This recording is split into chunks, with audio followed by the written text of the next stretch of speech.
In your mind, what is the end goal for Bitcoin? Is it to become the global reserve currency? Like, where do you see it ending up in 10 years, 20 years, 30 years? Right. Bitcoin becomes essentially the global reserve currency because it just pushes everything else out. There's nothing that can compete with it. And people want to use it as money and as a store of value. And that's what dictates ultimately the market. It'll be a unit of account. Everybody will think in Bitcoin. What does this cost me in Bitcoin? What does this car cost me in Bitcoin? How much Bitcoin am I earning in this job? And like, then even if they have a local currency that's different. That's true. What are the obstacles to get there? The obstacles to get toward hyper Bitcoinization on a global basis are the entrenched oligopoly that is not keen on giving up their position. And the thing about Bitcoin is that it's a peaceful revolution. It's not a violent revolution. Unlike any other revolution in the past, it's been a violent revolution. With Bitcoin, it's all you need to do is adopt and use Bitcoin to be part of the revolution. And as the use grows, as price goes up, everything that we know about it, and it squeezes out the weak hands, it squeezes out the weaker economies, the weaker minds, and it acts like a mirror, and it exposes people like Paul Krugman or somebody like that who's a public intellectual, other economists who are like Nassim Taleb was an amazing case of someone who had an incredible reputation, and within 3 or 4 months it became completely trashed because the Bitcoin mirror showed us that this guy was intellectually dishonest at some level, and it got crushed by it. And so this happens across the spectrum with other economists, other intellectuals, other monetary theories. Like Stacy was saying, it's an excellent point. Typically in the Central America, it's a choice between military dictatorship and socialism. And either side of that coin doesn't work. You know, this is the third option. This is the third way. This is the vector out. This is the Bitcoin way. And it demonetizes both. It gets rid of both. It's a preferential way. It's controlled entirely by the individuals who have that unconfiscatable wealth, that private key that can't be taken away from them. And that encourages a behavior in the community. You know, I say, you don't change Bitcoin, Bitcoin changes you. And you see that in El Salvador, where the president is thinking big. He's thinking in new ways. He's thinking, let's bring all these people here. He's getting the benefit of that Bitcoin philosophy, the Bitcoin thinking that comes with it, beyond just the fact that its number go up. You see Bitcoin changing him. You see Bitcoin change Michael Saylor. You see Bitcoin change us. You see Bitcoin change everybody. So everybody's on their own journey. Only you can do you. You know, you can approach the rabbit hole in any way that is unique to you, but we all end up at the same place, which is hyper Bitcoinization. Yeah, I think that's what, for me, the key to Bitcoin maximalization or Bitcoin maximalist is that the recognition that there is this one point on the horizon that everyone's kind of going toward.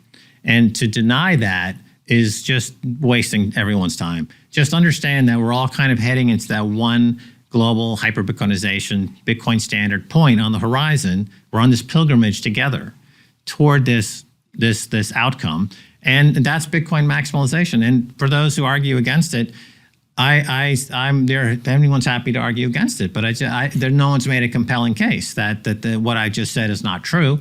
They make very pedantic cases. They make very circular, logical kind of runarounds and trolling cases that go nowhere, and we've all seen them. The fiat world, I think, has like a social credit score mentality. So you're kind of brought up to be very suburban and be very polite and very nice to somebody just because they smile at you.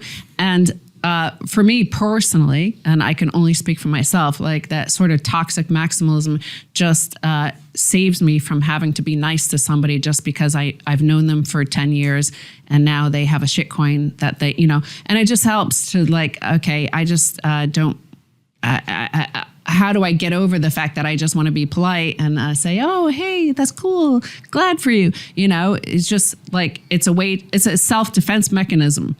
Maybe, you know, some people are different. They could easily like not be polite and still not be toxic. You know what I mean? But I can't. Let me ask 2 questions. So one of the things that happens in the fiat world is that you have dollars. Dollars are the reserve currency from a medium of exchange, store of value. It's also the unit of account that people use. And the game, if you will, in the fiat world is to earn dollars or acquire dollars somehow, to then take them, invest them, grow in dollar terms, and then go back into dollars, right? So it's just the acquisition of more and more and more dollars. Yeah. When you think of Bitcoin, is there a world where you would say, okay, we want to acquire Bitcoin, whether we're buying it, we're earning it, however we acquire it, you then invest the Bitcoin into other things, whether it's equities or real estate or whatever, with the hope of acquiring more Bitcoin and going back into Bitcoin? Or is the thought process that there is no Bitcoin's already investing compounding at an incredible rate per year, over 150%. Correct. And so anytime you step off Bitcoin, your risk profile goes up. And it goes up dramatically. And if you're in any way not even able to handle managing risk, which is the case for 99.9% of the population out there, are very bad at handling risk because it gets very emotional. This idea of I'm going to step out, make some money, and then step back in, it almost in all cases doesn't work because you're going to step out, you're going to lose. And then you're going to be in a situation where now what do I do? And most people, like this is called the gambling industry, right? This is Las Vegas. If you go into a floor in a Las Vegas casino and you ask 100 people how are they doing, and they'll say I'm winning, and you know that's false. They're all losing. Yep. And that's the problem, is that the risk reward on Bitcoin is so incredibly good that to step off that Bitcoin into anything else is you're bringing on a lot of risk that you don't need to, because you're already compounding at this incredible rate per year. So why even take on any risk in that way? Yeah, so it's like 170%, I think, right now, compound annual growth rate over the last decade. So why would you step off that? You know. So let's say that Bitcoin continues on this path of hyper Bitcoinization, which every kind of underlying fundamental, every single data point we have seems like that's the general direction. How long it takes, up for debate, but that's where we're going. Kind of your point. There's this like North Star that is the culmination point. When we get there, the idea would be that Bitcoin is quote unquote stable, right? 1 Bitcoin equals 1 Bitcoin. And so therefore everything is priced in Bitcoin, et cetera. Does your opinion change once we get to that point? So right now you're getting kind of the monetization of Bitcoin, very opposite of the demonetization of gold. And so you're getting this priced into the world. The world's trying to figure out how much is a decentralized, kind of transparent central bank with a programmatic monetary policy that's literally protected by millions of people around the world. What's that worth?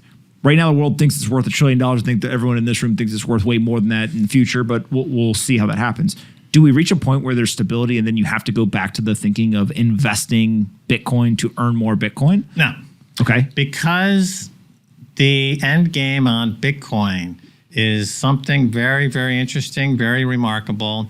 And if you notice, Pomp, you and I have been in this for a while, that there is a whole school now of Bitcoin philosophy and Bitcoin kind of deep thinking that people like Robert Breedlove and others get into it. Michael Saylor touches on it. I think that where we're heading here is where we start to really have a different thought about what is wealth and what is my purpose here on planet Earth, and where the idea of that pursuit of wealth and that constant calculation that people are making, this is risk, this is not risk, I get a little bit here, I get a little bit there, I got my portfolio, I got my multiple income streams, I got this going on. I think that there's a fundamental shift because you're monetizing people's better nature. And you're coming out of a period, a many thousand-year period, where we're monetizing people's worst aspects. People's greed has been transformed by Bitcoin into altruism, into something that's mutually beneficial for everyone. And when you have that happen in society, the people are going to step out and just say, you know what, I just want to stay here, play my flute, raise a garden of zucchinis, and I just want to be me. I just want to be cosmically one with who I am as a human being, and I want to look at the stars, and you just leave me alone.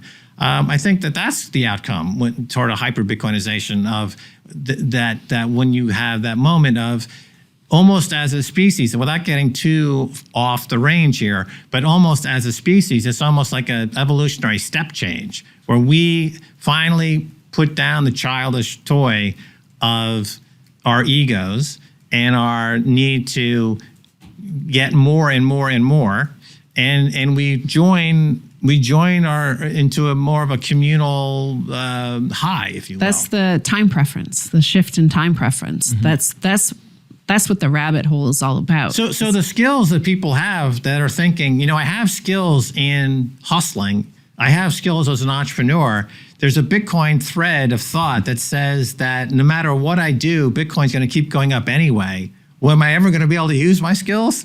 And the answer is no, you won't. We're all going to go to a place where people are essentially going to be in a completely different place. Now, obviously, there's no way the only way we can know this is going to happen is to actually live through it and see if it's going to happen. And what's the timing on this? And it all depends on how fast the dollar collapses. I think that's the linchpin to the whole puzzle. You need the dollar to really collapse, to move us beyond everything you associate with the dollar and the post-World War II global hegemony and the model of hyper-consumption. 70% of the U.S. economy is consumption. And yet also you have incredibly high rates of Prozac and Xanax and OxyContin and stress and disorder and dysfunction, right? It's not a happy society. People generally are miserable.